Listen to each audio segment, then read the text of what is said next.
This is the Marvel Legends series, Marvel's Iron Man. The figure is part of the controller. Build a figure wave. Here's the rest of the assortment. Oh my goodness, the figure looks absolutely amazing with the fantastic box art. Oh my goodness, are you kidding me? This is the figure I was really most interested in getting in this wave. I picked up this figure from a store called Robo in Singapore. Let's get this guy out of packaging. And here is Iron Man. The model number 70 armor out of packaging, and the figure looks absolutely gorgeous. It is by far easily one of the best Iron Man figures for the Marvel Legends line, and perhaps the best figure in the wave. I wasn't sure how well this figure would turn out, but I'm so glad having him in hand. He looks phenomenal. Everything about it looks great. Very little to complain about with this figure. Let's take a closer look at the details of this figure. So I believe the design of this armor was based off a design made by Alex Ross for Marvel Comics, and this is part of the storyline of the ongoing Invincible Iron Man or Iron Man comic books from Marvel Comics. If you haven't read the comic book, I'm not going to spoil too much, but the whole story begins with Iron Man going back to basics. He's sort of made a more concise armor, basing it off of the best things or the best qualities of his previous armors, going back to basic, just his basic Iron Man armor, getting down to his roots and finding out who, it's like a journey to self-discovery yet again, finding out who Iron Man is. And he teams up with Patsy Walker, the Hellcat. It's Patsy. No, I'm kidding. But yeah, they do make a wonderful duo, a great team in the comic book, and they go off and face off against Korvac. Okay, not going to say anymore. It's a great comic book. If you're a big Iron Man fan, you got to pick up that book. Now, the figure does come with these smoke effects. These are what we saw, or what we had with the 20th anniversary Toy Biz Iron Man, as well as Riri Williams, as well as these blast effects. I'm pretty glad they graduated from recycling the 80 years anniversary Iron Man blast effects and moved on to these Riri Williams blast effects. He does have two pairs of hands, closed fist hands and splayed out hands that you can plug in the blast effect. It's compatible with other blast effects. And I'm kind of glad they remolded these splayed out hands. I thought it was going to be just a repurpose of these hands by the modular armor Iron Man. We'll do more comparisons later.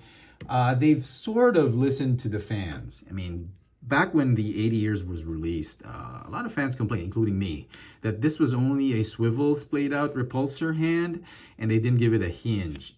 And, you know, for the longest time, Hasbro did not believe that the hinge was necessary. But for most collectors, especially me, who love to pose these figures, you need that hinge so he can hold his helmet. You can position the repulsor blast in certain directions at certain angles. I mean, why deny collectors the ability to pose the repulsor hand? So I'm kind of glad they listened and they've given us this kind of articulated repulsor hand. So moving on to the figure looks great. You've got this sort of candy flake glossy plastic going on where the red and even the gold bits, they're unpainted.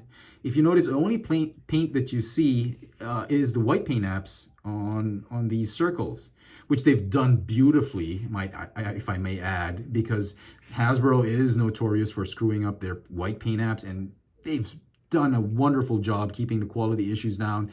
It's spot on, immaculate white paint apps on this figure, and most of the entire, you've got black paint apps here and there, but the entirety of the figure is unpainted. You get glossy red plastic and gold plastic. Sculpting for the figure is amazing. Look at these sort of armored boots. I'm so glad they did that because I was getting tired of these normal looking boots that we always get for Iron Man figures. These look like battle-ready boots. You get nice sculpting on the back, nice sculpting on the front. Every inch of this figure is sculpted beautifully. And of course, you get that fantastic head sculpt. Just amazing. The only thing missing really is a Tony Stark head, but we've gotten so much of those, we don't really need another one. Okay, as far as articulation goes, they gave us a new neck joint. It's sort of a hybrid neck joint. It has a ball joint up top. You've got a hinge that allows you to make him look up in a flight pose. And at the same time, you've got a ball joint at the base of the neck. So you can articulate the neck in various ways. Very flexible, dynamic poses you can do with that neck. The upper torso is on a ball joint. You've got shoulders that go in and out, forward and backward 360. You got a bicep swivel, double jointed elbows. Wrists are on a hinge and a swivel. As I mentioned earlier, the hips can sort of do the splits forward and backward. You got thigh swivels, double jointed knees. You've even got calf swivels. And then the ankles go up and down with the rocker pivot. Okay, my only complaint, of course I have to make a complaint, it's a Chefatron review, so I do have just one comment, and you probably guessed it, it's these gummy soft PVC gold plastics on the shoulder. The thigh plastic, it's pretty okay as long as you don't jam anything there when you store this figure or anything like that. Just keep it flat on his thighs. It should be fine. But it's these shoulder pads that are kind of annoying for me, and I've mentioned this in some of the Black Series reviews I've done.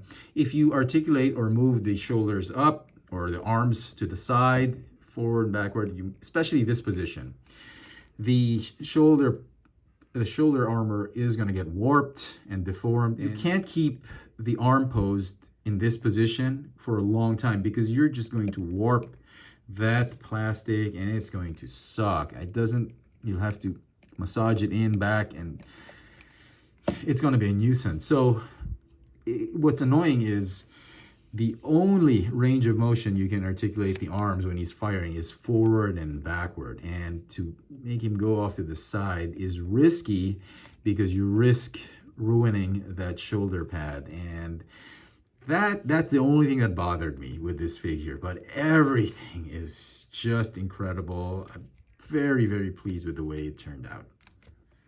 And for a comparison of Marvel Legends Iron Man figures that are comic based that I still have in my collection, I'm missing the one with the AI Tony Stark. Man, I wish I didn't have to sell that figure.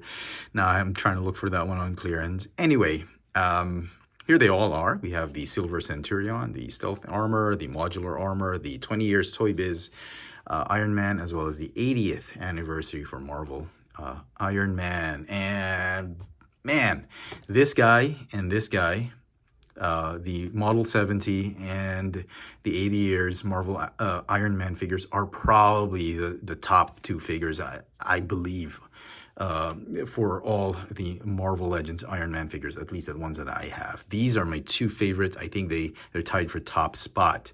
And these are the rest of the rankings. He gets third. Then comes him.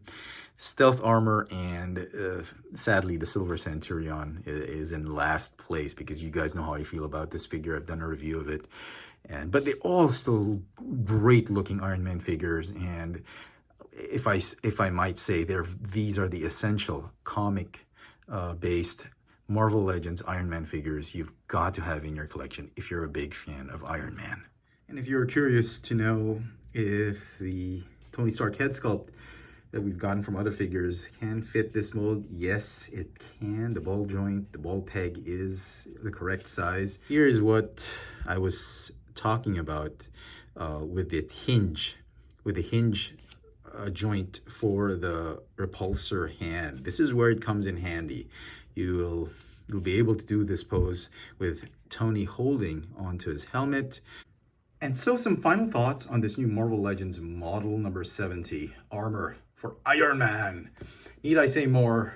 I think this is the best, if not one of the best, Marvel Legends Iron Man figures we've gotten from Hasbro. I was absolutely blown away with this figure. The articulation is amazing. The plastic quality that they used to have this glossy flake red and gold plastic is just absolutely phenomenal. I love the sculpt, the design. Everything about this figure is perfect except for these gummy, the way it's been designed, these armor platings on the shoulder. That's a very minor complaint, which will affect poseability. But the figure, I believe, deserves a 10 out of 10. just blown away with it. Well done. Kudos to the designers of the Marvel Legends team for this particular figure. Let me know in the comment section what you think of this new Iron Man Model 70. Hit that notification bell so you never miss out on any of my latest video reviews. And if it's your first time here, please subscribe. Thanks for watching.